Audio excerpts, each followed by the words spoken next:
Bom dia, presidente. Cumprimento Vossa Excelência, ministro Cristiano Zanin. Cumprimento a ministra Carmen Lúcia, ministro Luiz Fux, ministro Flávio Dino, procurador-geral da República, professor Paulo Bonet. Cumprimento também os advogados presentes que hoje representam os réus, doutor Jair Alves Pereira, César Roberto Bittencourt, Paulo Renato Garcia Sintra Pinto, Demóstenes Lázaro Xavier Torres, Elmar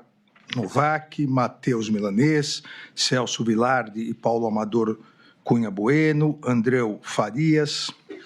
José Luiz Mendes e Oliveira Lima. Presidente, antes de iniciar propriamente o relatório, acho importante esclarecer, nós chegamos hoje, o Brasil chega hoje, em 2025, quase 37 anos da Constituição de 1988 e 40 anos da redemocratização,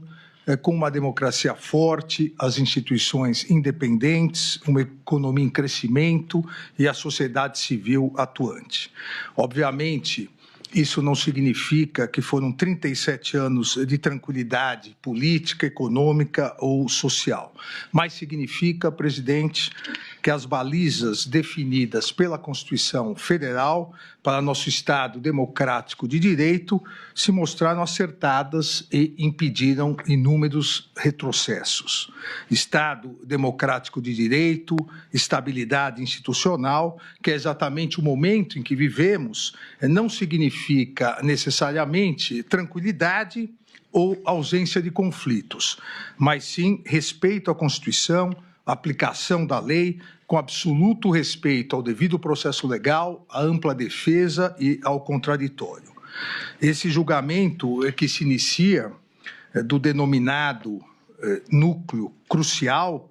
pela Procuradoria-Geral da República é mais um desdobramento do legítimo exercício pelo Supremo Tribunal Federal de sua competência penal conferida pelo legislador constituinte em 1988, e em que pese, obviamente, a sua importância, segue exatamente o mesmo rito processual, o mesmo respeito ao devido processo legal que esse Supremo Tribunal Federal vem seguindo já nas 1.630 ações penais ajuizadas pela Procuradoria-Geral da República, referentes à tentativa de golpe de Estado do dia 8 de janeiro de 2023, nessas 1.630 ações penais, nas quais já ocorreram 683 condenações, 11 absolvições, 554 acordos de não persecução penal e ainda permanecem 382 ações em andamento. Um país, e consequentemente sua Suprema Corte, só tem a lamentar que, mais uma vez na história republicana brasileira, se tenha tentado, como esse Supremo Tribunal Federal já reconheceu em 683 condenações, e os próprios réus confessaram em outros 554 acordos de não persecução penal, um país e a Suprema Corte só tem a lamentar que na história republicana brasileira se tenha novamente tentado um golpe de Estado, atentando-se contra as instituições e a própria democracia, pretendendo-se a instalação de um estado de exceção e uma verdadeira ditadura. A sociedade brasileira e as instituições mostraram sua força, mostraram sua resiliência e, em que pese a lamentável manutenção de uma nociva, radical e violenta polarização política com tristes reflexos, todos nós, brasileiros e brasileiras, devemos afastar com todas as nossas forças e empenho a tentativa de qualquer quebra da institucionalidade. Mas, presidente, nesses momentos, a história nos ensina que a impunidade, a omissão e a covardia não são opções para a pacificação, pois o caminho aparentemente mais fácil, e só aparentemente, que é da impunidade, que é da omissão, deixa cicatrizes traumáticas na sociedade e corrói a democracia, como, lamentavelmente, o passado recente do Brasil demonstra. A pacificação do país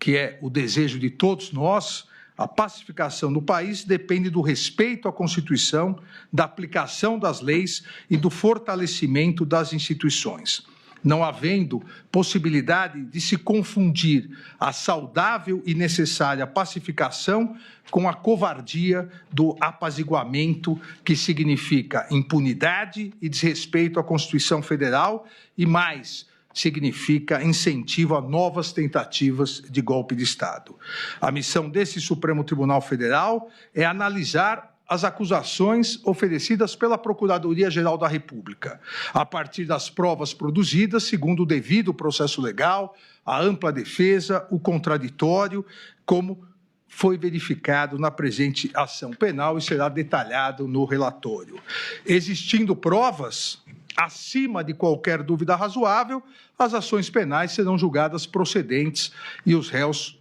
condenados. Havendo prova da inocência ou mesmo qualquer dúvida razoável sobre a culpabilidade dos réus, os réus serão absolvidos. Assim se faz a justiça. Esse é o papel do Supremo Tribunal Federal, julgar com imparcialidade e aplicar a justiça a cada um dos casos concretos, independentemente de ameaças ou coações, ignorando pressões internas ou externas. Lamentavelmente, no curso dessa ação penal, se constatou a existência de condutas dolosas e conscientes de uma verdadeira organização criminosa que, de forma jamais vista anteriormente em nosso país, passou a agir de maneira covarde e traiçoeira com a finalidade de tentar coagir o Poder Judiciário, em especial esse Supremo Tribunal Federal, e submeter o funcionamento da Corte ao crivo de outro Estado estrangeiro. Essa coação, essa tentativa de obstrução, elas não afetarão a imparcialidade e a independência dos juízes desse Supremo Tribunal Federal, que darão, como estamos dando hoje, presidente, a normal sequência no devido processo legal, que é acompanhado por toda a sociedade e toda a imprensa brasileiras. Publicidade e transparência que não encontram paralelo em nenhuma corte do mundo. Nenhuma corte ou tribunal do mundo dá tanta publicidade e tanta transparência aos seus julgamentos como o Supremo Tribunal Federal. As instituições brasileiras são fortes e sólidas, e seus integrantes foram forjados no mais puro espírito democrático da Constituição de 1988. Coragem institucional e defesa à soberania nacional fazem parte do universo republicano dos membros dessa Suprema Corte, que não aceitará coações ou obstruções no exercício de sua missão constitucional, conferida soberanamente pelo povo brasileiro por meio de sua Assembleia Nacional Constituinte. A soberania nacional não pode, não deve e jamais será vilipendiada, negociada ou extorquida, pois é um dos fundamentos da República Federativa do Brasil, expressamente previsto no inciso 1º do artigo 1º da Constituição Federal. O Supremo Tribunal Federal sempre será absolutamente inflexível na defesa da soberania nacional e em seu compromisso com a democracia, os direitos fundamentais, o Estado de Direito, a independência do Poder Judiciário Nacional e os princípios constitucionais brasileiros. A independência judicial constitui um direito fundamental dos cidadãos, inclusive o direito a todos de uma tutela judicial efetiva e ao processo e julgamento por um tribunal independente e imparcial, pois não se consegue conceituar um verdadeiro Estado democrático de direito sem a existência de um poder judiciário autônomo para que exerça a sua função de guardião da Constituição e das leis. É um princípio inflexível da Constituição brasileira a independência do Poder Judiciário em defesa do país. E a história desse Supremo Tribunal Federal demonstra que jamais faltou ou jamais faltará coragem aos seus membros para repudiar as agressões contra os inimigos da soberania nacional, da democracia, do Estado de Direito ou da independência do Poder Judiciário. Essa Corte vem e continuará realizando sua missão constitucional e, em especial, nesse segundo semestre, realizará, e hoje iniciamos, o julgamento e as conclusões das importantes ações penais relacionadas à tentativa de golpe de Estado de 8 de janeiro de 2023. Sempre dentro do devido processo legal, do respeito à ampla defesa e contraditório, inadmitindo qualquer ingerência interna ou externa na independência do Poder Judiciário. Aqui, presidente, na ação penal 2668, a ação penal instaurada a partir de denúncia oferecida pelo Procurador-Geral da República, integralmente recebida pela primeira turma do Supremo Tribunal Federal, em sessões realizadas nos dias 25 e 26 de março de 2025, em face de Alexandre Rodrigues Ramagem, Almir Garnier Santos, Anderson Gustavo Torres, Augusto Heleno Ribeiro Pereira, Mauro César Barbosa Cid, Paulo Sérgio Nogueira de Oliveira e Walter Souza Braga Neto, pela prática das condutas de organização criminosa armada, tentativa de abolição violenta do Estado Democrático de Direito, golpe de Estado, dano qualificado pela violência e grave ameaça contra o patrimônio público da União e com considerável prejuízo à vítima e deteriorização de patrimônio tombado, observadas as regras de concurso de pessoas e concurso material. E em relação a Jair Messias Bolsonaro, pelas mesmas infrações acima descritas e a imputação específica de liderar a organização criminosa. Essa denúncia foi por unanimidade recebida.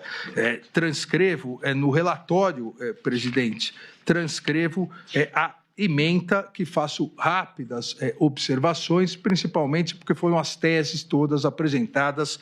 pela defesa.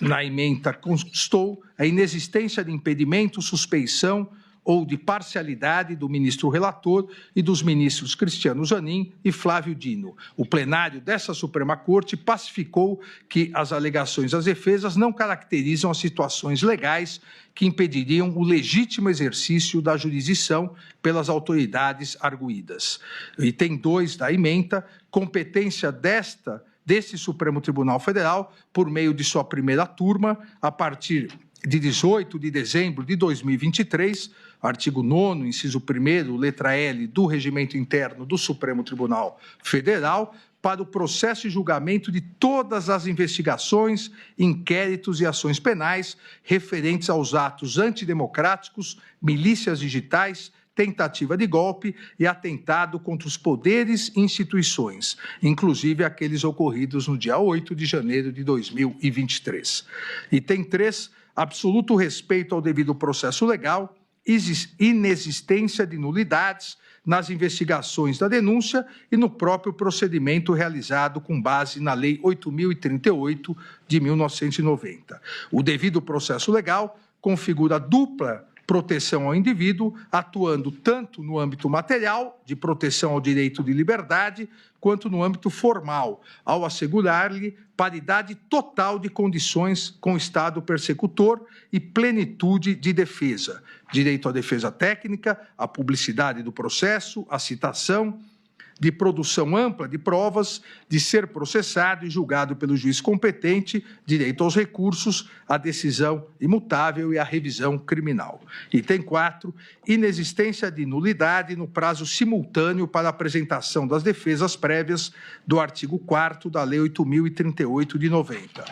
Ausência de previsão legal, inclusive com previsão de sigilo do acordo de colaboração premiada como regra até eventual recebimento da denúncia.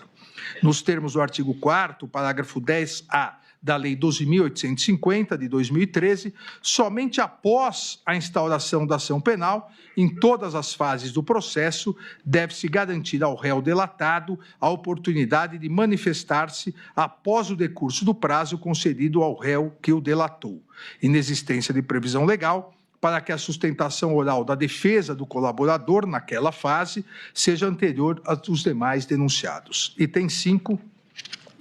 Inexistência de nulidade no oferecimento de 5 denúncias por núcleos de atuação pela Procuradoria-Geral da República. Inaplicabilidade do princípio da indivisibilidade da ação penal às ações penais públicas precedentes. impossibilidade de decisões contraditórias, uma vez que será o mesmo órgão julgador a analisar todos os fatos e as 5 denúncias oferecidas pelo Ministério Público. Item 6, amplo e restrito acesso a todos os elementos de prova que embasaram a denúncia.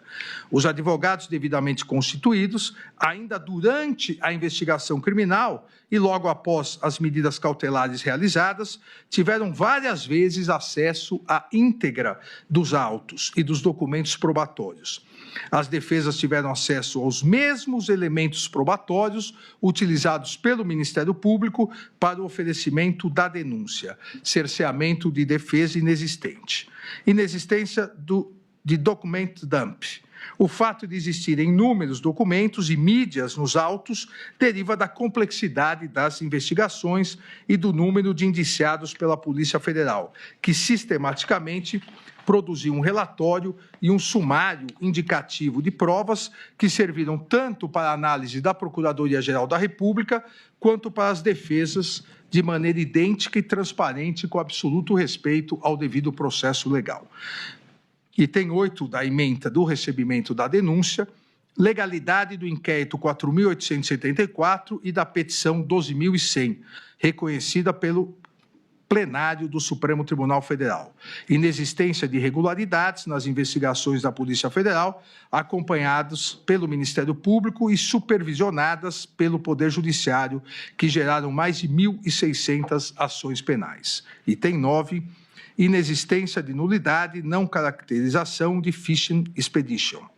A hipótese dos autos, consubstanciada em investigação iniciada para apurar a existência de milícias digitais atentatórias ao Estado Democrático de Direito e à independência das instituições, não se confunde com a chamada pesca probatória, que somente se caracteriza quando se pretende investigar genericamente algumas pessoas e não fatos, de maneira especulativa, ou seja, obter qualquer dado aleatório, independentemente da investigação instaurada ou infração penal existente. Não se pode confundir uma detalhada e complexa investigação com a ilegal pesca probatória.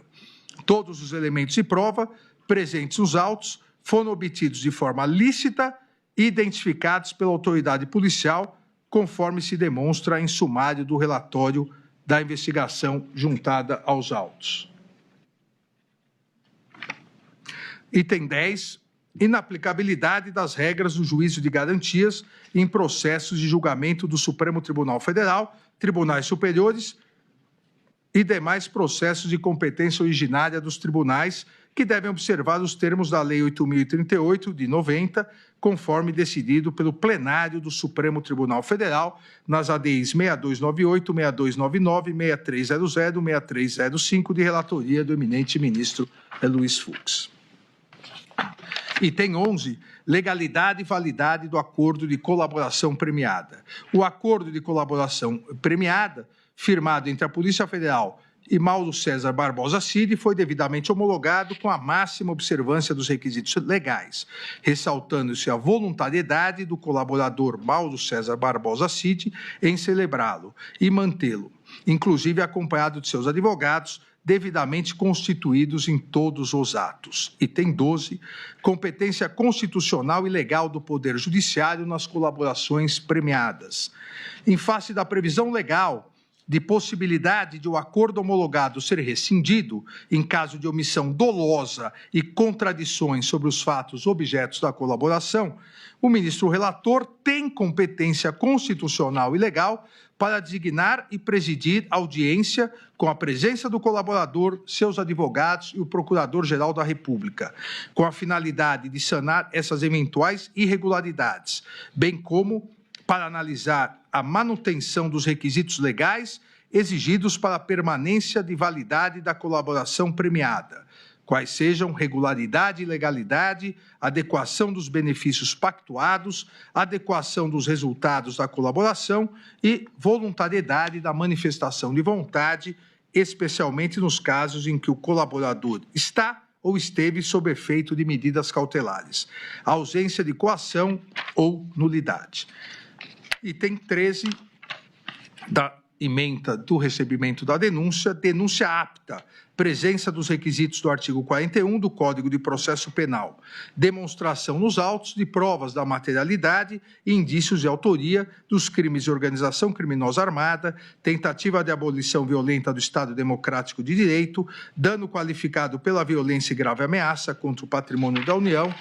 e considerável prejuízo para a vítima, deteriorização do patrimônio tombado, observadas as regras de concurso de pessoas e do concurso material. Inexistência de inépcia da denúncia, que expõe de forma compreensível e coerente os fatos e todos os requisitos exigidos, permitindo aos acusados a compreensão da imputação e, consequentemente, o pleno exercício de seu direito de defesa. Justa causa para ação penal. Item 14, justa causa para ação penal, provas de materialidade e indícios razoáveis e suficientes de autoria, produzidos de forma autônoma e independente da colaboração premiada pela Polícia Federal, além de outras provas corroborando as declarações do colaborador. Existência de justa causa para a instauração da ação penal, analisada a partir de seus 3 componentes: tipicidade, punibilidade e viabilidade, de maneira a garantir a presença de um suporte probatório mínimo a indicar a legitimidade da imputação e se traduz na existência no inquérito policial ou nas peças de informação que instruem a denúncia de elementos sérios e idôneos que demonstram a materialidade do crime e os indícios razoáveis de autoria. Recebida a denúncia por unanimidade, nesses termos da ementa, todo o material probatório relacionado à investigação foi disponibilizado aos ministros da primeira turma em 11 de março de 2025, em HD externo. Posteriormente, em 18 de 7 de 2025, novamente foi disponibilizado a totalidade, os ministros da primeira turma, a totalidade do acervo probatório, bem como as peças produzidas pela Procuradoria-Geral e pelas defesas por meio de link, de forma a facilitar a análise de toda a turma, como combinado com Vossa Excelência, Presidente. Também saliento que, em relação ao réu Alexandre Rodrigues Ramagem, em virtude da Resolução 18/2025 da Câmara dos Deputados, e conforme decisão dessa primeira turma, decisão unânime dessa primeira turma, foi determinado o prosseguimento da ação em relação às infrações penais de organização criminosa, tentativa de abolição violenta do Estado Democrático, golpe de Estado, em face da inaplicabilidade do parágrafo 3º do artigo 53 da Constituição Federal, em relação aos crimes praticados antes da diplomação do réu como deputado federal. E foi determinada a suspensão parcial da ação penal 2668, com a consequente suspensão da prescrição, em relação aos 2 crimes imputados ao réu Alexandre Ramagem, praticados após a diplomação como deputado: o dano qualificado pela violência e grave ameaça contra o patrimônio da União e a deteriorização de patrimônio tombado. Também aqui no relatório que disponibilizei a Vossas Excelências, transcrevo a ementa. Em 11 de abril de 2025, determinei a citação e notificação dos réus, bem como determinei a manifestação dos réus delatados, agora sim, uma vez instaurada a ação penal, após o decurso de prazo concedido ao réu delator, Mauro César Barbosa Cid. Todos os corréus foram devidamente citados, notificados e apresentaram defesas prévias no prazo legal. Em 30 de abril de 2025, rejeitei as preliminares arguidas pelas defesas dos réus, indeferi o requerimento de absolvição sumária formulado por Anderson Gustavo Torres e Paulo Sérgio Nogueira de Oliveira, bem como afastei essa mesma absolvição sumária em relação aos demais réus. Deferi ainda a oitiva das testemunhas arroladas pela defesa e, em relação ao réu Anderson Gustavo Torres, determinei que indicasse qual a relação das testemunhas arroladas em cada um dos crimes imputados. Isso foi feito posteriormente e as testemunhas foram admitidas. Indeferi o pedido para oitiva de Silvinei Vasques, arrolado pela defesa de Anderson Gustavo Torres, por figurar Silvinei Vasques figurar como corréu nos autos da petição 1200. E julguei prejudicado os requerimentos de Paulo Sérgio Nogueira de Oliveira e Walter Souza Braga Neto de acesso aos autos e sua integralidade, uma vez que, conforme decisão unânime da primeira turma, todas as defesas já haviam tido amplo e integral acesso a todas as provas juntadas aos autos. Também determinei, a pedido da defesa de Anderson Gustavo Torres, determinei a expedição de ofícios ao Tribunal Superior Eleitoral e à Diretoria-Geral da Polícia Federal para que informassem dados que a defesa solicitou. Também determinei à Polícia Federal que indicasse o melhor procedimento para que as partes tivessem acesso ao material apreendido durante as investigações e não utilizado pela Procuradoria-Geral da República para o oferecimento da denúncia. Esse foi um pedido das defesas para que, eventualmente, pudessem analisar provas não utilizadas na denúncia, mas que tivessem, eventualmente, alguma relação com os fatos tratados. A Polícia Federal foi intimada, foi oficiada para fornecer a melhor maneira de acesso. Em 7 de maio de 2025, após a manifestação da defesa de Anderson Gustavo Torres, deferi o requerimento, como disse, que encaminhasse os relatórios elaborados por peritos criminais no período eleitoral para que a defesa pudesse fazer uma perícia. Determinei ainda que as defesas dos réus, e todos eles fizeram, indicasse quais os advogados regularmente constituídos para que assinassem termo de confidencialidade, com menção expressa ao dever de sigilo, quanto aos dados, e pudessem receber autorização e o endereço do link externo para verificação de todo o material apreendido pela Polícia Federal. Aqui, presidente, ministra Carmen, colegas, explico a necessidade da assinatura do termo de confidencialidade, porque nesse material apreendido, nesse volume de material apreendido, que não foi utilizado pela Procuradoria-Geral para o oferecimento da denúncia, havia inúmeras conversas, inúmeras gravações que não tinham nenhuma relação com os autos, inclusive questões pessoais de muitas pessoas, por isso a necessidade de assinatura do termo de confidencialidade. Também em 7 de 5 de 2025, designei datas para oitiva de testemunhas em audiência de instrução dessa ação penal com realização por videoconferência. As audiências foram realizadas por videoconferência sob a minha presidência e com a honrosa participação do eminente ministro Luiz Fux e, na verdade, no primeiro dia com a honrosa participação de todos os ministros dessa corte, acompanhado pelos advogados e, por parte da Procuradoria, pelo Procurador-Geral da República. Em sessões realizadas nos dias 19 de maio, 21 de maio, 22 de maio, 23 de maio, 26 de maio, 27, 28, 29 e 30 de maio e 2 de junho, foram das 82 testemunhas arroladas, foram ouvidas 52 testemunhas, sendo 5 de acusação, 47 testemunhas de defesa, 2 testemunhas, em relação a 2 testemunhas, a defesa juntou declarações abonatórias por escrito e eu homologuei os pedidos de desistências realizados pela acusação em relação a uma testemunha e pelas defesas em relação a 27 testemunhas. Então, no total, foram ouvidas, repito, 52 testemunhas, com mais 2 testemunhas que juntaram por escrito, 54 testemunhas, sendo 5 testemunhas de defesa e 5 testemunhas de acusação, 4 testemunhas de acusação e 50 testemunhas de defesa. No relatório também eu cito nominalmente cada testemunha e o dia que foram ouvidas. Todos os depoimentos foram gravados em áudio e vídeo e disponibilizados nos autos no dia 3 de 6 de 2025. Aqui também, por determinação do Código de Processo Penal, uma testemunha não pode ter o conhecimento, o contato com o que outra testemunha falou. Exatamente por isso, os áudios e vídeos de todas as testemunhas foram juntados após o término de suas oitivas. Em decisão de 26 de maio, a requerimento da Procuradoria-Geral da República, então, no meio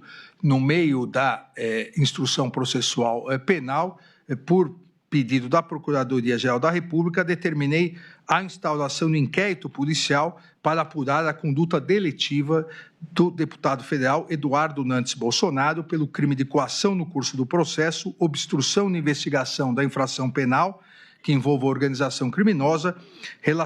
em virtude de coações e tentativa de obstrução à justiça realizadas em relação a essa ação penal 2668. Também no curso desse pedido, em virtude da tentativa de coação e obstrução da ação penal 2668, a pedido da Procuradoria-Geral, também determinei uma série de medidas cautelares. Entre os dias 9 de junho de 2025, às 14 horas, e 10 de junho de 2025, às 19 horas e 4 minutos, na sala de sessão da primeira turma do Supremo Tribunal Federal, foram interrogados todos os corréus, iniciando-se com o colaborador Mauro Cid e, na sequência, em ordem alfabética, os demais réus. Na mesma audiência do dia 10 de junho de 2025, encerrados os interrogatórios dos réus, determinei a intimação das partes para eventuais requerimentos e diligências complementares nos termos do artigo 402 do Código de Processo Penal e do artigo 10 da Lei 8.038 de 90, que rege o procedimento nos tribunais superiores. Os réus formularam requerimentos e diligências complementares e a Procuradoria-Geral da República informou não possuir diligências a serem produzidas. Em 17 de 6 de 2025, deferi o pedido para a realização de acariação entre o réu colaborador Mauro César Barbosa Cid e Walter Souza Braga Neto, pedido esse formulado pela defesa de Braga Neto. E também deferi a pedido da defesa de Anderson Gustavo Torres a realização de sua acariação com a testemunha Marco Antônio Freire Gomes. Autorizei a juntada de documentos requerida pelo réu Paulo Sérgio Nogueira de Oliveira, bem como autorizei a juntada de exames periciais a serem providenciados pela defesa do réu Anderson Gustavo Torres. Ainda a pedido das defesas, determinei que o comandante da Marinha do Brasil informasse a data que foi expedida a diretiva relativa à Operação Formosa 2021 e que Google do Brasil informasse os dados do responsável pela inserção da minuta de decreto do golpe em domínio público. Todos os requerimentos e diligências que foram deferidos durante a instrução processual penal foram efetivamente realizados. Assim como todos os pedidos deferidos a pedido da Procuradoria-Geral da República com o oferecimento da denúncia, também todos os pedidos deferidos foram realizados.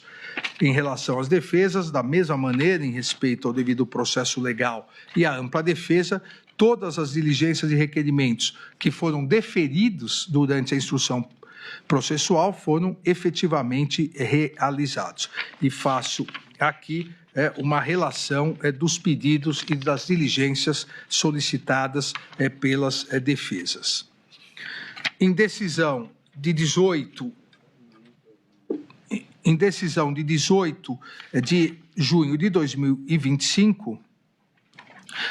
um novo incidente no curso da ação penal 2668, em decisão de 18 de 6 de 2025, considerada a alegada violação dos termos de colaboração premiada de Mauro César Barbosa Cid, determinei a instauração de inquérito em face de Luiz Eduardo de Almeida Santos Kuntz e Marcelo Costa Câmara para apuração da suposta prática de crime de obstrução de investigação de infração penal que envolva organização criminosa, inquérito esse que tramita na Polícia Federal.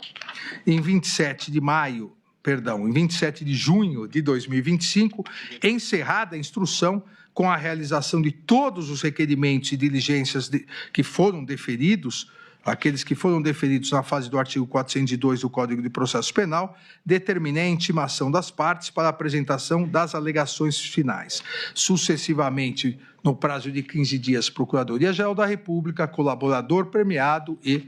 os réus.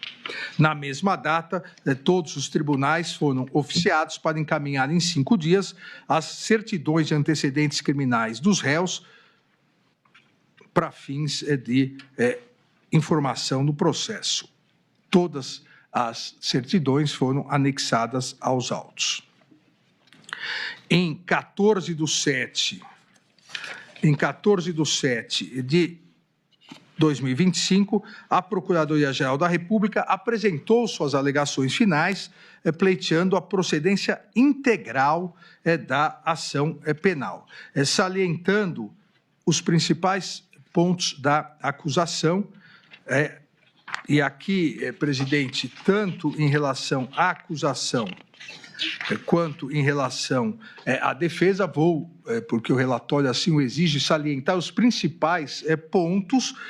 mas deixarei que os detalhes maiores, os argumentos maiores, sejam expostos tanto pelo Procurador-Geral da República quanto pelos advogados, uma vez que todos realizarão sustentação oral.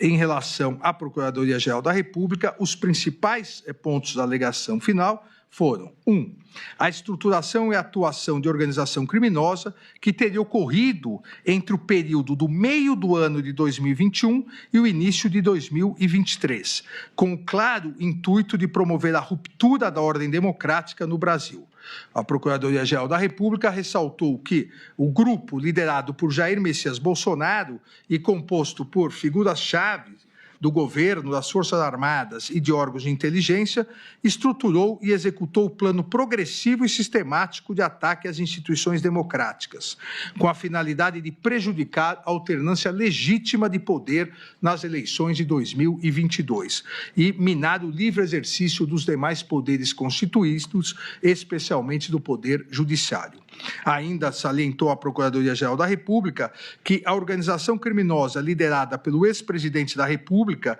em conjunto com integrantes do alto escalão de governo e de setores estratégicos das Forças Armadas, estruturou e mobilizou de forma sistemática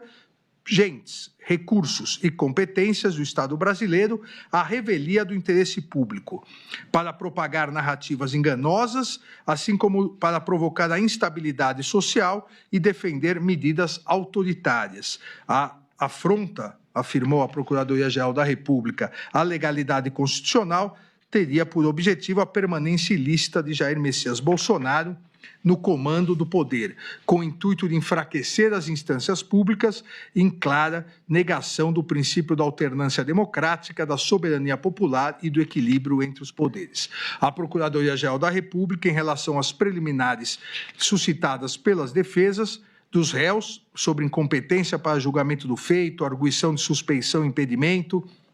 violação ao duplo grau de jurisdição e falta de acesso às provas dos autos, a Procuradoria-Geral da República ressaltou que todas essas alegações já haviam sido superadas pela primeira turma desse Supremo Tribunal Federal no momento do recebimento da denúncia.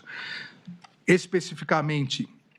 em relação à alegação de defesa de Anderson Gustavo Torres, suscitando a nulidade do depoimento dos comandantes das Forças Armadas, sobre o argumento que teriam sido impropriamente induzidos na fase investigativa, a Procuradoria-Geral da República refutou a alegação, destacando que não houve qualquer irregularidade. Também em relação à alegação do réu Jair Messias Bolsonaro de nulidade da citação, uma vez que ocorreu durante a sua internação hospitalar, a Procuradoria-Geral da República rebateu a alegação, salientando a presença do réu em todos os atos da instrução e acompanhado de seus advogados regularmente constituídos.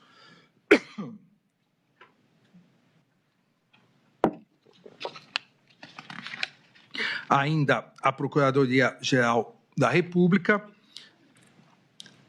alegou que a instrução processual reforçou a existência de todos os manuscritos, arquivos digitais, planilhas, discursos prontos e trocas de mensagens sobre o plano de ruptura da ordem democrática que haviam sido apreendidos pela Polícia Federal durante as investigações, como, por exemplo, o documento Operação 142. Da mesma forma, ressaltou a Procuradoria-Geral da República que as testemunhas ouvidas em juízo, principalmente os ex-comandantes do Exército e da Aeronáutica, confirmaram que lhes foram apresentadas minutas que decretavam medidas de exceção e não se ajustavam às hipóteses constitucionais e de consequências impensáveis no Estado democrático de direito, assim como confirmaram terem sido, disse a Procuradoria-Geral da República, pressionados a aderir ao plano golpista, inclusive sofrendo ataques virtuais. A Procuradoria-Geral da República afirmou ainda em suas alegações finais estarem configurados os crimes de golpe de Estado e restrição do livre exercício dos poderes constitucionais. Quanto ao golpe de Estado, disse a Procuradoria-Geral da República, a materialidade delitiva foi comprovada pela sequência dos atos de ruptura com a normalidade do processo sucessório. A organização criminosa teria implementado narrativa enganosa visando descredibilizar publicamente o sistema eletrônico de votação, a partir do uso de recursos e agentes públicos e mobilizando integrantes das Forças Armadas do Estado brasileiro para prejudicar a livre manifestação da vontade popular, assim como para apoiar uma forma de gestão desvinculada do processo eleitoral após a derrota às urnas. A partir disso, a Procuradoria-Geral da República enumera as provas sequenciais e que, segundo o órgão acusador, confirmariam essa hipótese.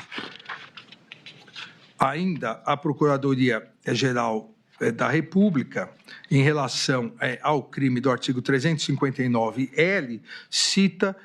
passa a fazer uma cronologia a partir do dia 7 de setembro de 2021, de pronunciamentos na esplanada dos ministérios e na Avenida Paulista, inclusive salientando que o réu Jair Messias Bolsonaro incitou publicamente a animosidade contra o Poder Judiciário e seus integrantes. Ressalta ainda a Procuradoria-Geral da República que o protocolo da denominada representação eleitoral para a verificação extraordinária, questionando a integridade das urnas eletrônicas, com o intuito criminoso de intensificar a reação popular negativa em face da justiça eleitoral brasileira, consta nesses pronunciamentos. Afirmou ainda a existência de documentos sobre ações militares de monitoramento baseadas em plano de neutralização das autoridades públicas, a Operação Punhal Verde-Amarelo, o qual, afirma a Procuradoria-Geral da República, foi impresso nas dependências do Palácio do Planalto, visando restringir o exercício dos poderes constitucionais. Destacou ainda que o plano chegou ao seu ápice executório com a Operação Copa 2022 e que somente não foi concluída em virtude da não adesão do alto comando do Exército às minutas de exceção. Procuradoria-Geral da República cita a minuta do golpe, cita a participação do alto comando do Exército para impedir a concretização do golpe, descreve a execução do plano Punhal Verde-Amarelo, descreve as ações da denominada ABIN paralela para atingirem autoridades em exercício nos poderes constitucionais, e, paralelamente, para enfraquecer o sistema eletrônico de votação e facilitar a deposição do novo governo, como também etapas executórias do plano para obtenção do golpe de Estado. Procuradoria-Geral da República, também em suas alegações finais, afasta a aplicação do princípio da consunção ou absorção para os crimes previstos no artigo 359-L e 359-M do Código Penal, atentar contra as instituições e tentativa de golpe de Estado, uma vez que, afirma a Procuradoria-Geral da República, uma vez que a ofensa simultânea aos bens jurídicos não afasta a ocorrência de dois crimes autônomos. Ressaltou que, apesar dos crimes estarem inseridos no mesmo capítulo do Código Penal e coincidam na função geral de tutela da ordem constitucional democrática, os objetos de proteção não se confundem, pois o artigo 359-L criminaliza a tentativa de abolir o próprio Estado democrático de direito mediante a restrição de exercício dos poderes constitucionais constitucionais. Já o artigo 359-M criminaliza o ato de tentar depor o governo legitimamente constituído, mesmo que se mantenha ao menos formalmente a estrutura democrática. Também apresentou as provas que entende suficientes para as condenações pelos crimes de dano e deteriorização do patrimônio tombado, artigo 163 e o artigo 62 do Código, ambos do Código Penal, que foram um resultado final da empreitada delitiva ocorrida no dia 8 de janeiro de 2023, salientando que nos atos antidemocráticos realizados no dia 8 de janeiro de 2023, os apoiadores do líder da organização criminosa, Jair Messias Bolsonaro, munidos de artefatos de destruição, avançaram sobre a Praça dos Três Poderes em marcha organizada. Os apoiadores invadiram o Senado Federal, invadiram a Câmara dos Deputados, o Palácio do Planalto e o Supremo Tribunal Federal. E efetivamente depredaram o patrimônio público com a finalidade de instalar um regime de governo alternativo decorrente da deposição do governo legitimamente eleito, bem como da abolição violenta do Estado Democrático de Direito. Afirmou que a materialidade ficou demonstrada com as imagens de destruição que marcaram a história nacional, bem como com o fornecimento de documentos que dimensionaram os danos referentes aos eventos de 8 de janeiro de 2023, documentos esses enviados pelo Senado Federal, a Câmara dos Deputados e o Supremo Tribunal Federal. Em relação aos benefícios decorrentes do acordo de colaboração premiada, celebrado pelo réu Mauro César Barbosa Cid com a Polícia Federal, a Procuradoria-Geral da República afirmou que os benefícios devem ser aplicados com observância ao princípio da proporcionalidade, com análise da efetiva contribuição do colaborador para o esclarecimento dos fatos e o grau de lealdade demonstrado ao longo do procedimento. Alegou, portanto, comportamento contraditório do réu colaborador em razão de omissões e resistência ao cumprimento integral das obrigações, sugerindo a redução da pena a ser fixada em patamar mínimo e, por sua vez, a redução de 1/3 da pena imposta pela prática criminosa como benefício premial em razão da sua colaboração, e sugerindo o afastamento da concessão do perdão judicial, da conversão automática da pena privativa de liberdade em restritiva de direitos e também o afastamento da redução máxima de 2/3. E encerrou solicitando, requerendo a condenação de todos os réus pelos crimes imputados. Em 29/7/2025, a defesa do réu colaborador, Mauro César Barbosa Cid, apresentou as alegações finais, ressaltando em síntese, porque aqui também, novamente, o eminente advogado do réu colaborador detalhará, assim como o procurador-geral, nas sustentações orais, mas ressaltou em síntese que Mauro César Barbosa Cid firmou acordo de colaboração premiada por livre e espontânea vontade, sempre com orientação e acompanhamento de seus defensores, em todos os atos processuais em que foi intimado. Que o acordo de colaboração premiada preencheu todos os requisitos de validade, eficácia e efetividade, e como tal foi homologado e ratificado pelo colaborador e por essa Suprema Corte. Ainda alegou a defesa de Mauro Cid que, em que pese a defesa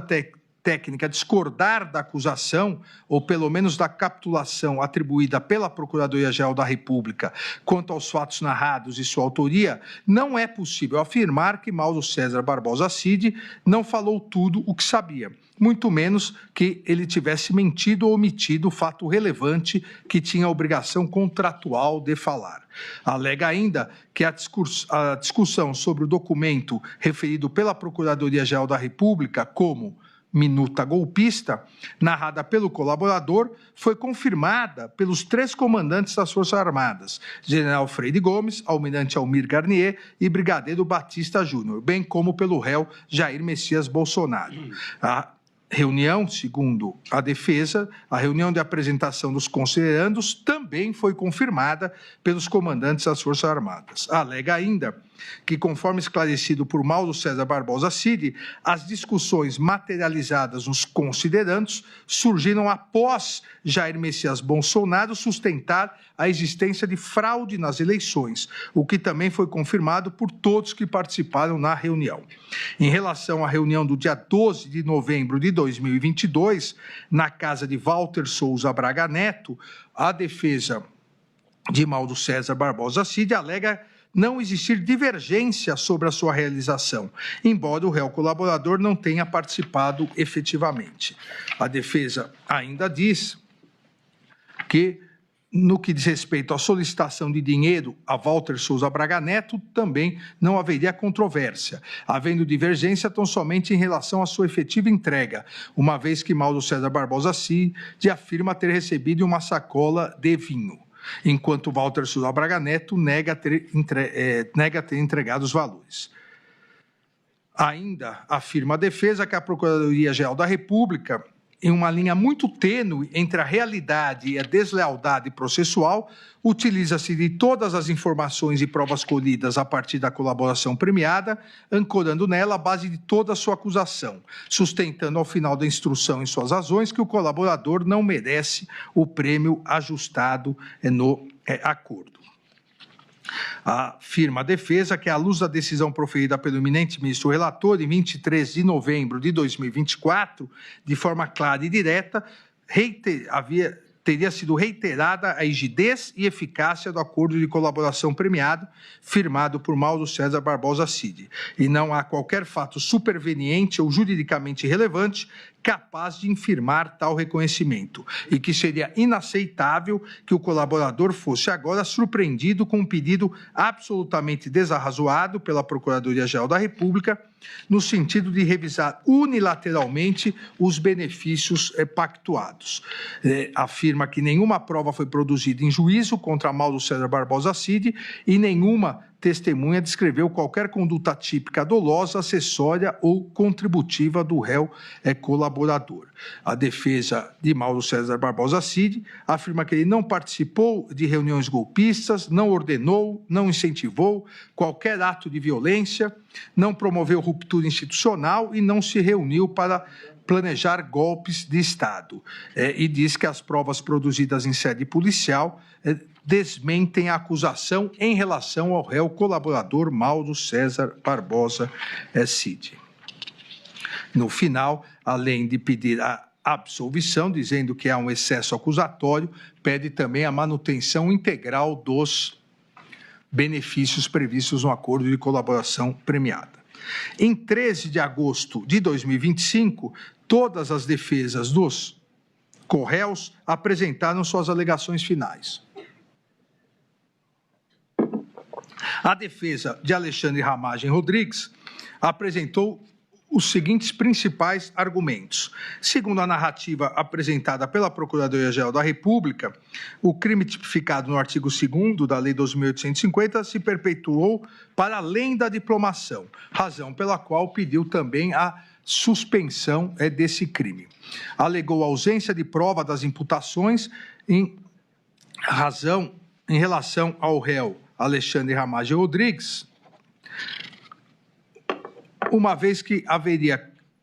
ele não teria participado de construção e disseminação de narrativa de fraude eleitoral, não haveria uso indevido de estrutura estatal para fins políticos e também não participou de interferência em órgãos de controle e persecução. Afirma a sua defesa que os elementos de informação amealhados pela acusação não se confundem com o standard probatório necessário à condenação de Alexandre Ramagem Rodrigues. Diz que, embora a Procuradoria-Geral da República tenha afirmado que o documento Presidente TSE informa.docx, criado em 10 de julho de 2021, revelaria que Alexandre Ramagem Rodrigues teria se aprofundado em argumentos falaciosos sobre o resultado eleitoral de 2018, questionando a credibilidade do Tribunal Superior Eleitoral para a contagem dos votos, a Procuradoria-Geral da República teria desconsiderado que o texto se limitou a reproduzir manifestações públicas de Jair Messias Bolsonaro. Ainda a defesa de Alexandre Ramagem afirma que o conteúdo texto apresentava argumentos para a adoção do denominado voto auditável ou voto impresso, tema que à época integrava a pauta do Congresso Nacional. Em relação ao documento Bom Dia, Presidente.docx, a defesa de Alexandre Ramagem aponta que os pontos apresentados integram o teste público de segurança das urnas, regulamentado pela Resolução TSE 23.673, de modo que não pode ser considerado um ilícito ou evidência de indevida utilização na estrutura do sistema de inteligência brasileiro para fins antidemocráticos. No que diz respeito ao documento PR Presidente, a defesa de Alexandre Ramagem aponta que o texto aponta ilegalidades que, no entendimento do réu, estariam sendo cometidas no âmbito de inquéritos policiais referentes à instauração dos inquéritos, violação do sistema acusatório e escolha de delegados pelo STF sem distribuição. O texto contém, também segundo a defesa, anotações pessoais e privadas e não possui qualquer relação com o eventual descumprimento infundado de ordens judiciais. Sobre ainda o texto Presidente.docx, a defesa de Alexandre Ramagem afirma que o seu conteúdo diz respeito a considerações que refletem manifestações públicas já emitidas por Jair Messias Bolsonaro, não sendo possível afirmar que o réu Alexandre Ramagem Rodrigues municiava o ex-presidente de argumentos para atacar autoridades públicas. Com base na prova testemunhal produzida nos autos, a defesa diz que é possível concluir que Alexandre Ramagem Rodrigues, de fato, utilizava uma sala no Palácio do Planalto, mas para atender várias pessoas, não apenas o presidente da República, e que não haveria prova nos autos para concluir que era um hábito frequente ou com dia específico suas audiências com o presidente da República. Os documentos juntados aos autos pela defesa, segundo ela mesma, demonstram que Alexandre Ramagem Rodrigues envidou esforços para verificar a legalidade na utilização da ferramenta First Mile, sendo instaurados por determinação sua 2 procedimentos administrativos no âmbito da BIM com essa finalidade, um deles, aliás, na corregedoria do órgão. A ferramenta First Mile era utilizada, segundo a defesa, exclusivamente pelos oficiais de inteligência lotados no Departamento de Operações de Inteligência, à época chefiado por Paulo Maurício Fortunato Pinto, cuja recalcitrância em prestar informações sobre o uso da ferramenta levou à instauração de procedimento administrativo no âmbito da corregedoria da ABIN, por determinação do próprio Alexandre Ramagem Rodrigues, e posteriormente levou à sua exoneração. Ainda alega a defesa que a Procuradoria-Geral da República cometeu grave equívoco ao afirmar que teriam sido identificados logs de entrada de Alexandre Ramagem no sistema a partir de 15 de maio de 2019, antes mesmo de sua posse como diretor-geral, e apenas um mês após o início de uso da ferramenta. Pois as datas a que se refere a Procuradoria-Geral da República, segundo a defesa, não dizem respeito a logs de entrada no sistema, mas sim a entrada do réu nas dependências físicas da ABIN. Também alega não poderem ser utilizados nesses autos as conclusões da autoridade policial no relatório final da PET 11.108, tornadas públicas em 18/6/2025, pois não submetidas ao contraditório e à ampla defesa. Alega não haver indícios ou provas que ações ilícitas empreendidas por servidores da ABIN tenham decorrido de ordem proferida pelo réu Alexandre Ramagem. Que os monitoramentos atribuídos pela acusação ao réu se referem a um punhado de informações disponíveis na internet, atividades que foram apresentadas pela autoridade policial como atividade de inteligência. Ainda o réu Alexandre Ramagem, em sua defesa, alega que o relatório da PET 11.108 deixou de delimitar ou conceituar o que seriam atividades de inteligência, e boa parte dos monitoramentos mencionados no aludido relatório final não guardam relação de pertinência com o objeto dessa ação penal. Ainda diz que a anotação de Alexandre Ramagem sobre consultar a Advocacia Geral da União não é idêntica àquela imputada a Augusto Heleno, e não procede a acusação de que o réu propôs que fosse utilizada a estrutura da Advocacia Geral da União com a finalidade de impedir o cumprimento de decisões judiciais. No que diz respeito à imputação da utilização da ABIN para investigar servidores da Receita Federal, Alexandre Ramagem Rodrigues, em reunião com as advogadas de Flávio Bolsonaro, foi contrário, diz a defesa, a essa utilização. Também afirma a defesa não ter ocorrido qualquer atuação do réu no sentido de postergar o deslinde de processo administrativo disciplinar. Em relação ao delito do artigo 2º da Lei 12.850, a denúncia omissa, diz a defesa, quando ao fato de Alexandre Ramagem Rodrigues já ter sido exonerado do cargo de diretor-geral da ABIN em 30/3/2022. Também em relação aos delitos do artigo 359-L e 359-M, diz a defesa que fere a lógica e a razoabilidade a tentativa de imputar ao réu qualquer responsabilidade por tão graves condutas que, segundo a Procuradoria-Geral da República, seriam de abolir as estruturas democráticas, impedindo o funcionamento de um poder, o legislativo, para o qual acabara de ser eleito, e pede a absolvição. A defesa de Almir Garnier Santos também apresentou os seguintes principais pontos de argumentação: que as alegações finais da Procuradoria-Geral da República narram fatos estranhos à denúncia, notadamente o desfile da Marinha na Praça dos Três Poderes, interpretados como ato simbólico de apoio ao suposto intento golpista, e a ausência do réu na cerimônia de passagem de comando da Marinha, no qual Almir Garnier Santos supostamente teria atuado de forma a reforçar a suposta agenda golpista. Afirma a defesa que isso configura mutatio libelli. Também afirma que a colaboração premiada de Mauro César Barbosa Cid está viciada por responsabilidade do colaborador, de modo que deve ser decretada a invalidade das suas declarações. Continua afirmando não haver provas que permitam, com a certeza necessária, estabelecer uma condenação penal e uma conexão direta entre as condutas imputadas por Almir Garnier Santos e os atos de 8 de janeiro de 2023. A ausência de provas concretas que estabeleçam uma conexão direta entre as condutas deve levar à absolvição. Também afirma que a ausência de criação de risco proibido, pois os atos imputados se inscrevem no legítimo exercício da liberdade de expressão política. Continua a defesa de Almir Garnier Santos, dizendo que a quebra do nexo causal,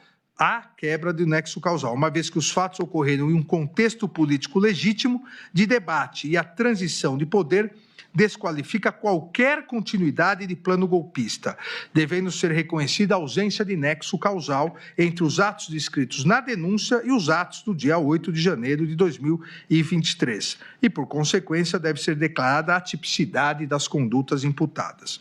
Ainda a defesa de Almir Garnier Santos afirma que os fatos narrados na denúncia se limitam, em relação a Almir Garnier Santos, a participação do acusado em 2 reuniões, realizadas nos dias 7 de dezembro e 14 de dezembro de 2022, bem como a assinatura de uma nota publicada no dia 11 de novembro de 2022, que foi assinada pelos 3 comandantes das forças. Quanto à nota, a defesa diz que as informações colhidas na instrução processual foram claras, ao revelar que a sua publicação não ocorreu a mando do então presidente da República, Jair Messias Bolsonaro, e que se tratava de ato destinado a apaziguar o país. As reuniões dos dias 7 e 14 de dezembro de 2022, afirma a defesa de Almir Garnier, foram conhecidas apenas após as investigações se iniciarem, razão pela qual não possuem qualquer relevância na cadeia causal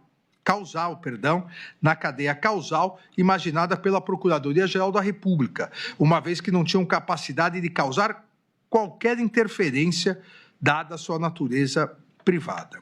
Ainda a defesa diz que, quanto às mensagens endereçadas por Walter Souza Braga Neto, nas quais determina um interlocutor que elogia Almir Garnier Santos, não há nos autos qualquer prova que evidencie a materialização dessa ordem, como publicações ou vídeos com a intenção de influenciar quem quer que seja. Diz ainda a defesa que até mesmo o desfile de tanques realizado no dia 10 de agosto de 2021, bem como a troca de comando, realizada no dia 5 de janeiro de 2023, não possuem relevância na cadeia causal que integra os acusados dos atos de 8 de janeiro de 2023, seja como elemento determinante dessa relação, seja como fato capaz de incrementar um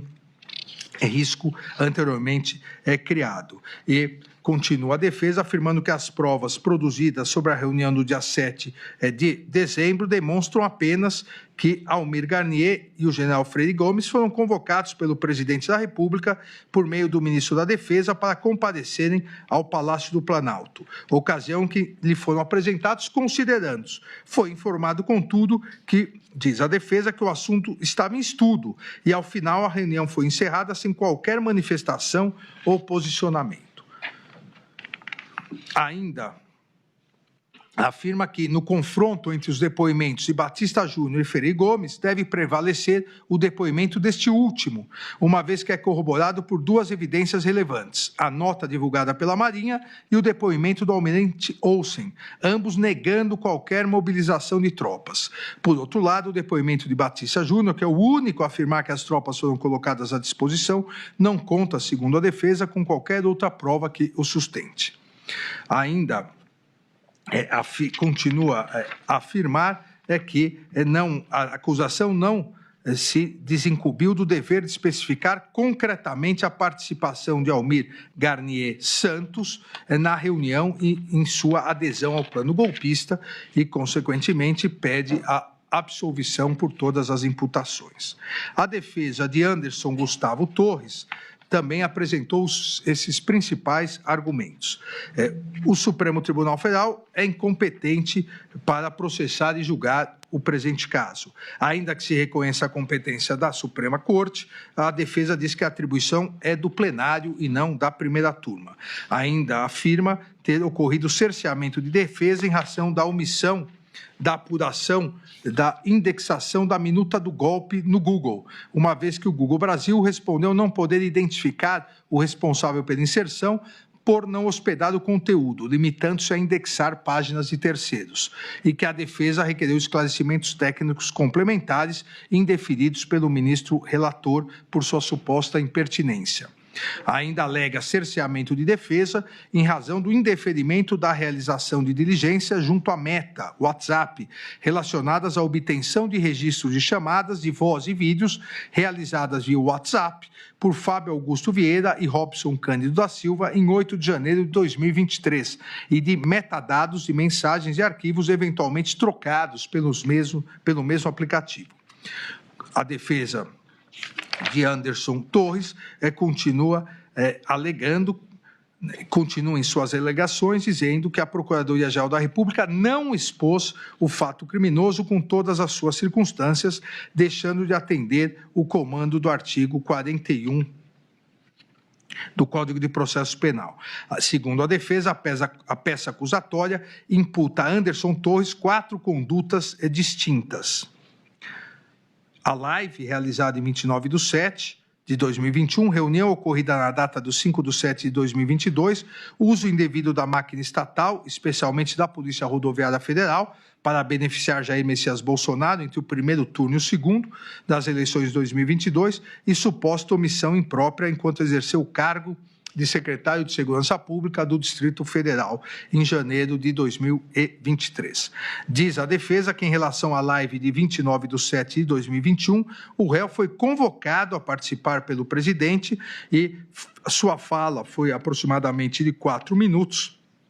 em que somente leu, seguindo a orientação de sua assessoria. Sobre a reunião ministerial do 5 de julho de 2022, a defesa diz que o réu, em fala de aproximadamente 5 minutos,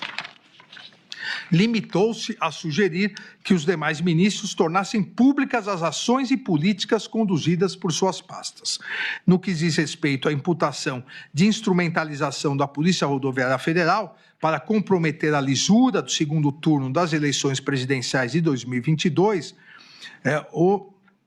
Alega a defesa que não houve repasse e utilização dos boletins de inteligência pela Polícia Rodoviária Federal, que eventuais encontros e conversas mantidos entre Anderson Torres e Marília Ferreira de Alencar eram absolutamente naturais e compatíveis com as atribuições institucionais de ambos, que em relação à reunião institucional ocorrida em 19/10/2022, na sede do Ministério da Justiça, a alta cúpula da Polícia Federal presente na reunião, composta pelo diretor-geral, Márcio Nunes, pelo diretor de combate ao crime organizado, Caio Pelim, e pelo diretor de inteligência, Alessandro Moretti, que foi ouvida nessa ação penal, a alta cúpula, e foi categórica ao afirmar que jamais houve naquela reunião ou em qualquer outra, qualquer determinação, orientação ou sugestão ilícita oriunda do então ministro da Justiça, Anderson Gustavo Torres. Ainda diz a defesa que o depoimento de Batista Júnior foi no sentido que não teve certeza da participação de Anderson Gustavo Torres em qualquer reunião. E o depoimento de Freire Gomes foi no sentido de que nunca presenciou ou discutiu qualquer assunto ilegal com o réu. Anderson Gustavo Torres ainda afirma em sua defesa não ter participado das reuniões de 7 de dezembro e 14 de dezembro de 2022, ocasião na qual, em tese, documentos antidemocráticos foram apresentados aos comandantes das forças. E diz ainda que, compulsando os relatórios de entrada e saída do Palácio da Alvorada, entrevê-se que Anderson Torres, Freire Gomes e Batista Júnior, diz a defesa, jamais estiveram presentes no mesmo local e horário. Ainda afirma a defesa que a minuta discutida na reunião de 7 de 12 de 2022 não corresponde ao documento apreendido na residência, em sua residência. Diz que exame papiloscópico feito pela Polícia Federal não encontrou as digitais de qualquer dos denunciados na minuta, que minutas de igual teor circulavam e circulam, diz a defesa, livremente pelo território nacional, algumas inclusive no Google e no site Conjura. Ainda diz que, em relação à viagem aos Estados Unidos, e-mail da própria Gol, companhia Gol, mostra comprovantes da agência de turismo e ata notarial, evidenciando que, diferentemente do alegado pela Procuradoria-Geral da República, as passagens aéreas foram, de fato, adquiridas em 21/11/2022, quando sequer se cogitava a realização de manifestações no dia 8 de janeiro de 2023. Ainda diz que o depoimento do governador Ibanez Rocha no inquérito civil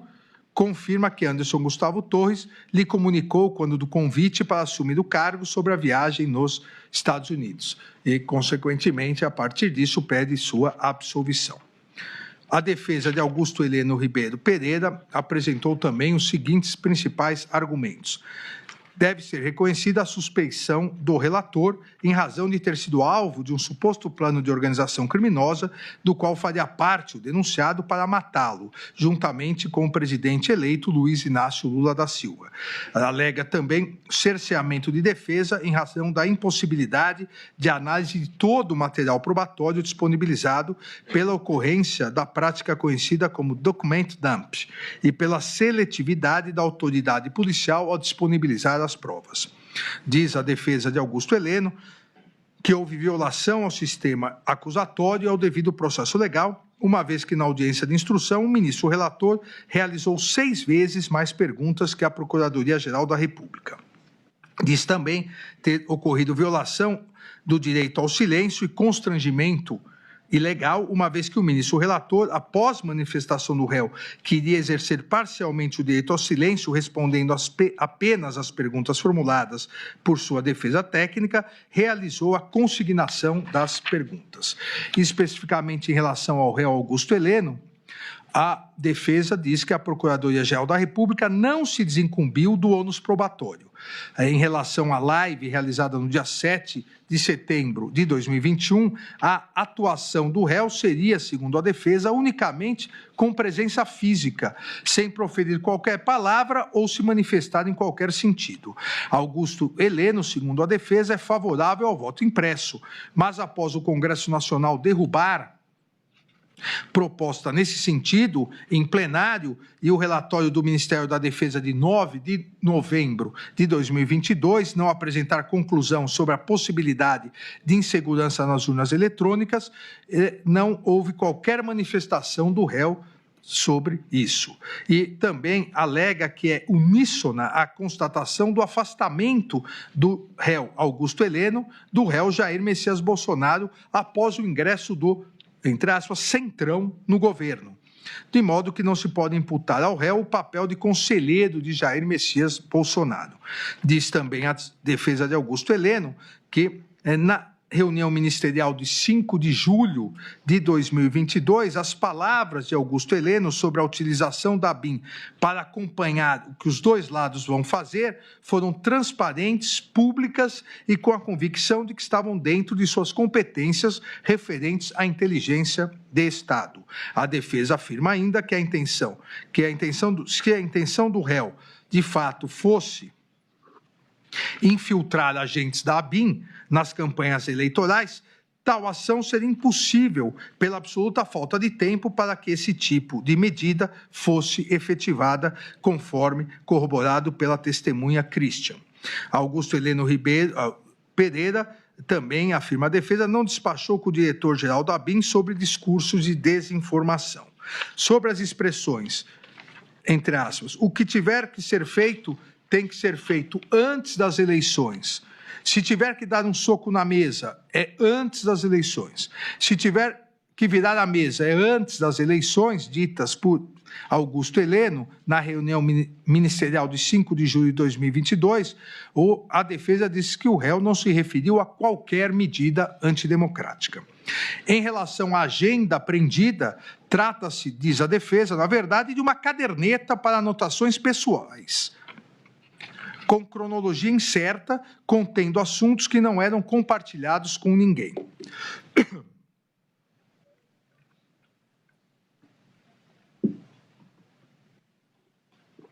Diz a defesa que a Polícia Federal disponibilizou as páginas da referida caderneta de maneira por ela reorganizada, com o objetivo de demonstrar uma narrativa linear, quando, na verdade, estão afastadas uma das outras e dizem respeito a situações e assuntos distintos e não relacionados. A expressão, entre aspas, é válido continuar a criticar a urna eletrônica, diz respeito, segundo a defesa, a uma posição pessoal do réu. O réu, segundo a defesa, não elaborou um manual para descumprimento de decisão judicial por meio da Advocacia Geral da União. No que diz respeito ao tópico sobre reunião de diretrizes estratégicas, os subtítulos caracterizariam orientações para uma futura campanha eleitoral e que foram redigidos antes da metade do mandato, o que também, segundo a defesa, foi manipulado pela autoridade policial. Não são verdadeiras, diz a defesa, as alegações de que o réu teria politizado o Gabinete de Segurança Institucional. Ainda diz a defesa de Augusto Heleno que a menção feita nas razões finais da acusação à reunião ocorrida entre o presidente da República, seu filho, senador Flávio Bolsonaro, e duas advogadas é descabida. E quando o réu percebeu que o assunto da reunião não dizia respeito ao GSI, pediu licença e se retirou sem implementar nenhuma providência. Augusto Heleno, também segundo sua defesa, nunca tratou da Operação Punhal Verde Amarelo no Palácio do Planalto ou fora dele, e não tinha conhecimento do conteúdo da operação. A defesa ainda diz que Augusto Heleno não foi convidado e não compareceu às reuniões nos meses de novembro e dezembro no Palácio Alvorada e no Ministério da Defesa. Em relação ao acampamento em frente ao Quartel-General do Exército, em Brasília, diz a defesa que o réu nunca lá esteve e nem compareceu a qualquer outro acampamento. Tampouco se manifestou favoravelmente a esse tipo de acampamento em suas redes sociais. O réu, continua a defesa, o réu não teve qualquer participação nos eventos de 8 de janeiro de 2023 e após a sua exoneração no GSI, em 31/12 de 2022, não teve qualquer contato com os servidores do órgão. Além disso, toda a sua diretoria foi exonerada na mesma ocasião. A frase, entre aspas, ladrão não sobe a rampa, Diz a defesa, não evidencia que o réu tenha atuado no sentido de impedir a transição democrática de poder. Não há qualquer prova de que o réu tenha participado da ABIN paralela, havendo indicação, por outro lado, de que teria sido, inclusive, monitorado, diz a sua defesa. O réu jamais tratou com qualquer pessoa sobre reunião, minuta ou parecer de cunho golpista. Também afirma a defesa não haver possibilidade de se imputar as práticas dos delitos de tentativa de abolição de violência do Estado Democrático e tentativa de golpe de Estado ao réu em razão da absoluta inexistência de qualquer conduta que possa configurar os referidos crimes. Pede a absolvição e, subsidiariamente, caso não ocorra, diz que deve ser aplicada a causa especial de diminuição prevista no artigo 29, parágrafo 3º, em benefício do réu, caso subsidiariamente aqui haja condenação. A defesa de Jair Messias Bolsonaro também apresentou os seguintes principais argumentos. Houve cerceamento de defesa em razão da ausência de tempo hábil para a defesa técnica conhecer a prova dos autos, inclusive com indeferimento de pedido de adiamento da audiência de instrução após o recebimento de links contendo material bruto extraído dos aparelhos eletrônicos apreendidos. Também alega nulidade,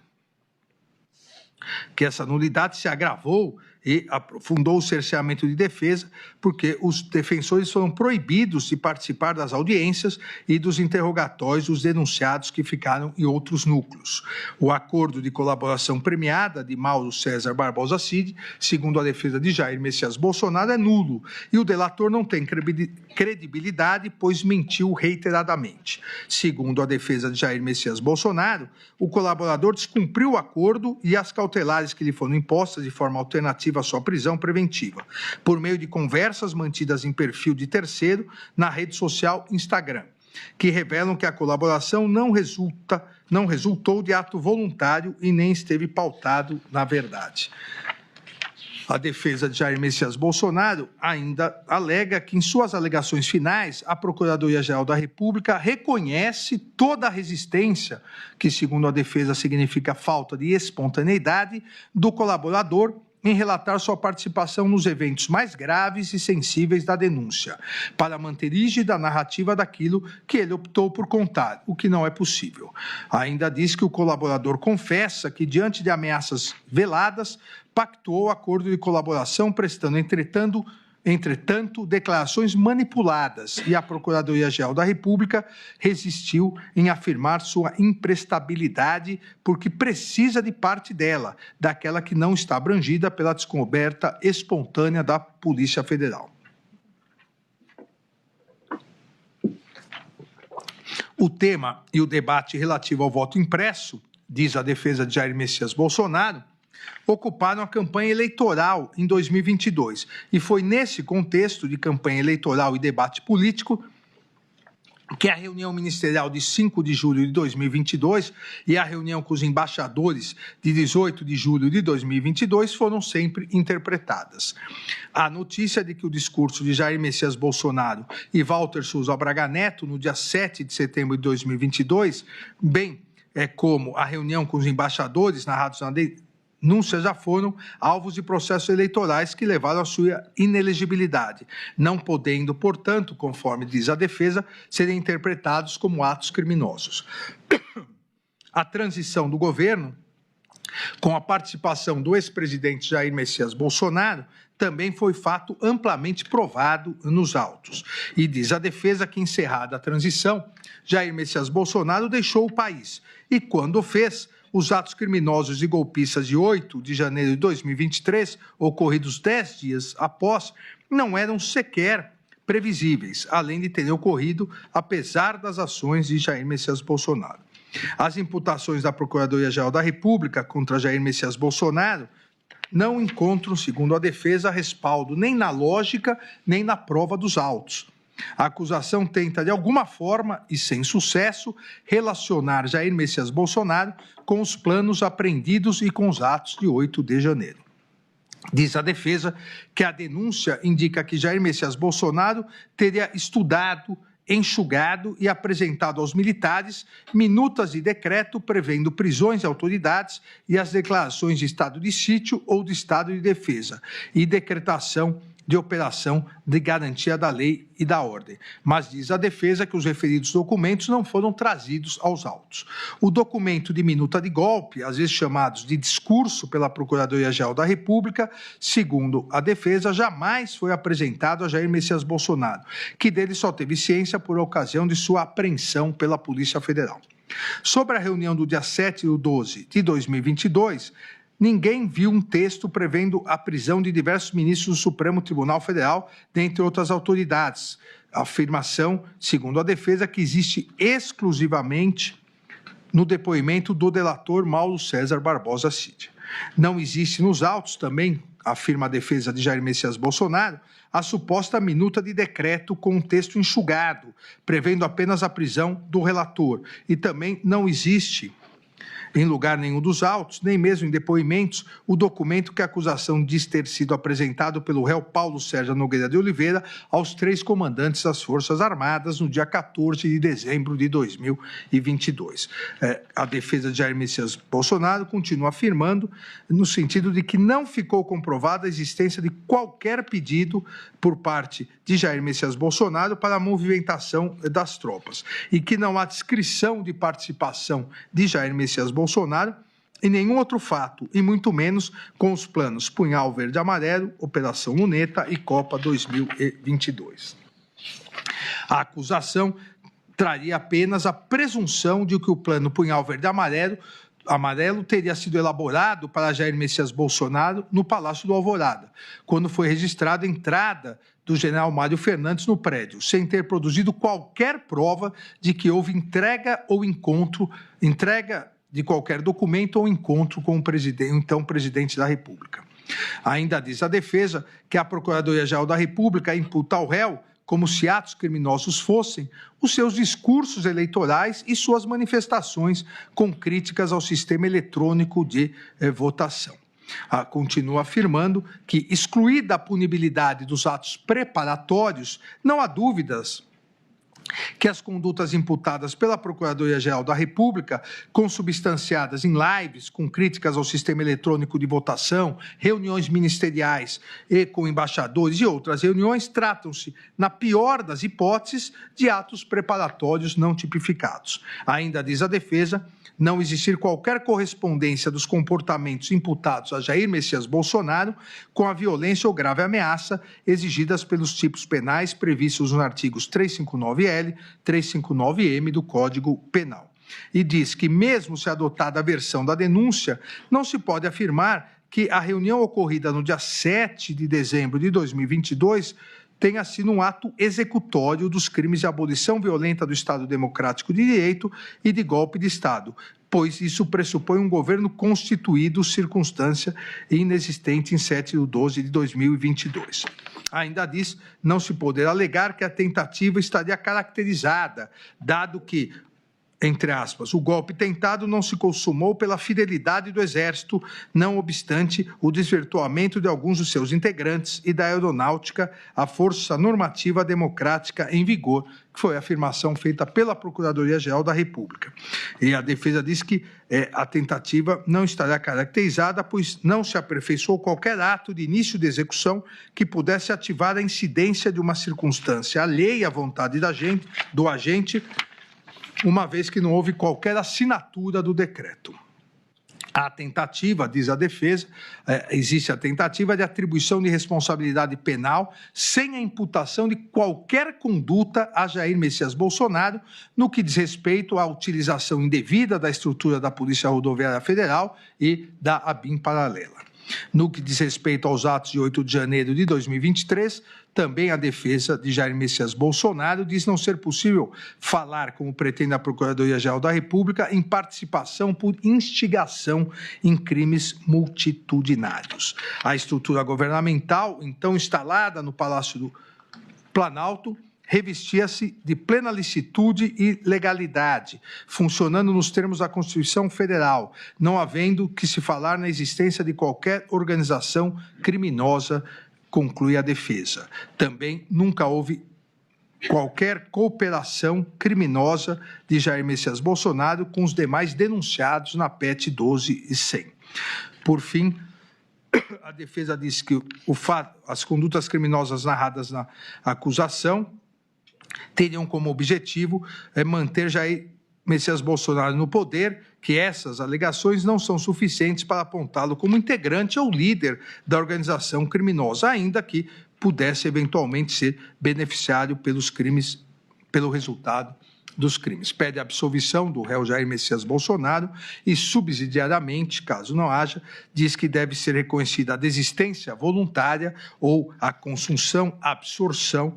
ou ainda concurso formal entre os delitos previstos nos artigos 359-L e 359-M do Código Penal.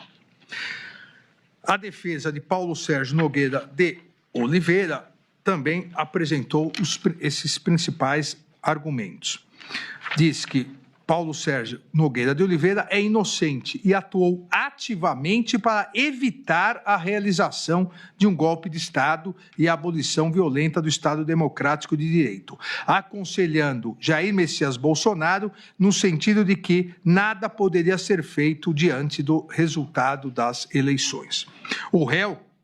segundo a sua defesa, o réu temia que radicais assessorassem Jair Messias Bolsonaro e o aconselhassem a assinar uma, entre aspas, doideira, referindo-se a medidas de exceção e ruptura democrática. O réu atuou diretamente com o brigadeiro Batista Júnior e o general Freire Gomes para demover o réu Jair Messias Bolsonaro de qualquer medida de exceção e entregou uma proposta de discurso de Jair Messias Bolsonaro, aceitando a proposta de discurso no sentido de aceitar o resultado das eleições. Ainda diz que o réu Paulo Sérgio Nogueira de Oliveira, que o réu foi alvo de tentativa de deposição por Walter Souza Braga Neto e pelo general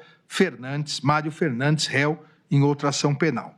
O réu não integraria o denominado gabinete de crise a ser instalado após a ruptura do Estado Democrático de Direito, afirma sua defesa, e que o réu foi vítima de ataques virtuais por não defender qualquer medida de exceção. Na reunião de 5 de julho de 2022, Paulo Sérgio Nogueira de Oliveira não manifestou endosso à narrativa de fraude eleitoral. Também sua defesa diz que, em momento algum, instigou a ideia de intervenção das Forças Armadas no processo eleitoral e afirma a defesa ser uma falácia afirmar que o relatório das Forças Armadas sobre o sistema eletrônico de votação estava pronto antes do segundo turno e foi postergado por questões políticas. As etapas 7 e 8 do plano de trabalho estavam, segundo a defesa, previstas para ocorrer a partir do dia seguinte ao segundo turno e até 60 dias após o pleito. Também afirma a defesa não proceder a afirmação de que o Ministério da Defesa, após ser intimado a prestar informações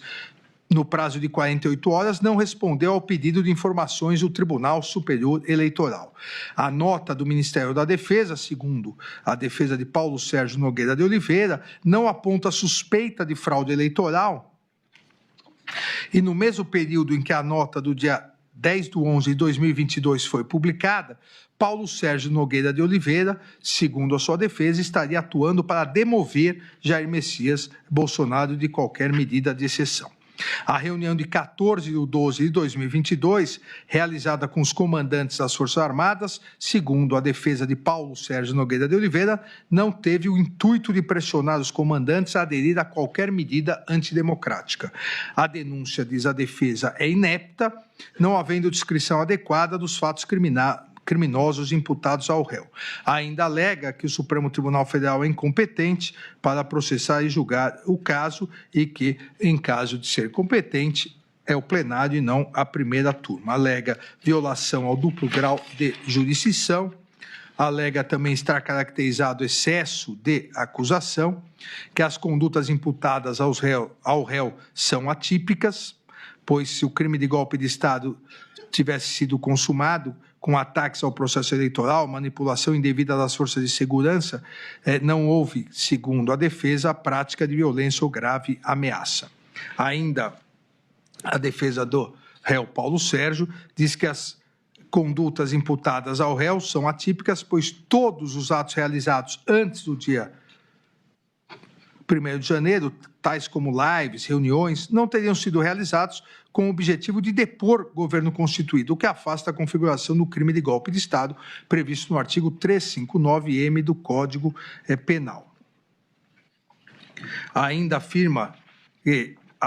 segundo a denúncia, sem o Exército e a Força Aérea, era impossível se consumar um golpe de Estado. Logo, a manifestação no dia 8 de janeiro de 2023 foi um meio inidôneo para atingir esse resultado. Consequentemente, o delito de golpe de Estado do dia 8 de janeiro seria um crime impossível, diz a defesa, por absoluta ineficácia do meio.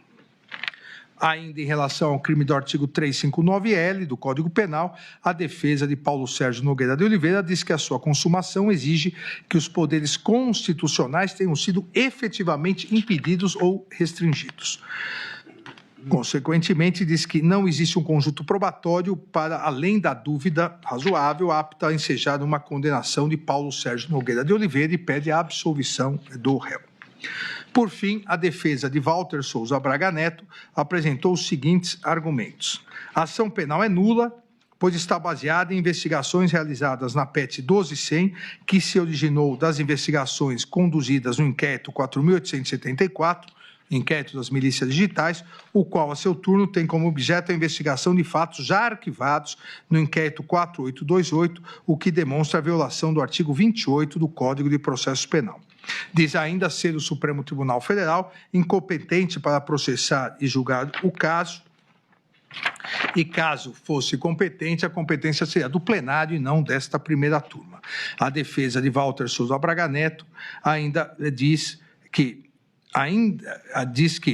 embora o plenário do Supremo Tribunal Federal tenha decidido pelo não reconhecimento da suspeição do relator, a instrução criminal demonstrou que não houve imparcialidade e equidistância das partes da ação penal. Ainda afirma que, em relação à alegação da suspeição, houve demonstração de postura inquisitorial na oitiva das testemunhas, que os recursos da defesa em face de decisões monocráticas não foram submetidos à análise colegiada, enquanto a marcha processual evoluía de maneira muito célere, esvaziando os pedidos recursais. Ainda diz que a cadeação entre Walter Souza Braga Neto e Mauro César Barbosa Cid não foi gravada pela Secretaria Judiciária e sequer foi permitida a sua gravação pela defesa, e que houve decretação de medidas cautelares e prisão domiciliar de ofício, o que caracteriza a atuação indevida por serem iniciativas típicas do órgão acusatório. Ainda a defesa de Walter Souza Braga Neto diz que a colaboração premiada de Mauro César Barbosa Cid é nula em razão da falta de voluntariedade, que o processo também é nulo em razão da prática de document dump, que o processo também é nulo em razão do indeferimento de participação nos interrogatórios dos demais réus das outras ações penais, que são ilícitas e imprestáveis os prints de conversas de WhatsApp entre Walter Souza Braga Neto e Ailton Barros.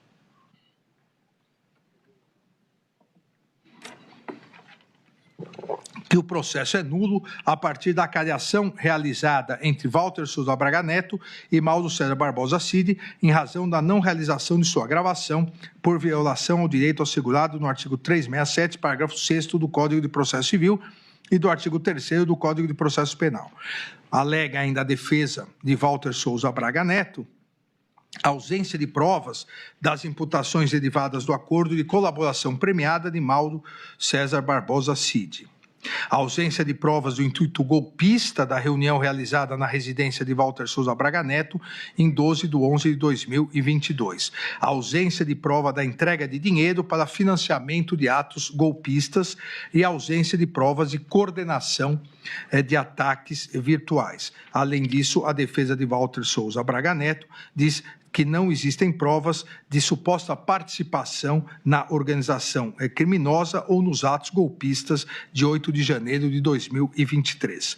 A defesa de Walter Souza Braga Neto alega atipicidade nos crimes contra o Estado Democrático de Direito em razão da impossibilidade de condenação por atos meramente preparatórios e ausência das elementares do tipo violência e grave ameaça. Alega ainda a existência de vedação do bis in idem, ou seja, da duplicação, pela dupla imputação de abolição violenta do Estado Democrático de Direito, artigo 359-L, e do golpe de Estado, artigo 359-M, ambos do Código Penal. E conclui dizendo existir impossibilidade de condenação autônoma em relação aos crimes de dano qualificado e deteriorização do patrimônio público, pois constituem crimes meio para a suposta prática dos crimes de abolição violenta do Estado Democrático de Direito, concluindo a defesa pelo pedido de absolvição do réu. Em 14 de agosto de 2025, considerando o regular encerramento da instrução processual, o cumprimento de todas as diligências complementares deferidas, bem como a apresentação de alegações finais pela Procuradoria-Geral da República e por todos os réus, solicitei ao excelentíssimo presidente da primeira turma, ministro Cristiano Zanin, a pauta para julgamento presencial da ação penal. Em 15 de agosto de 2025, o eminente presidente, ministro Cristiano Zanin, agendou o julgamento presencial da apresentação penal para o dia de hoje, dia 3 de setembro, dia 9 de setembro, dia 10 de setembro, dia 12 de setembro. É o relatório, presidente.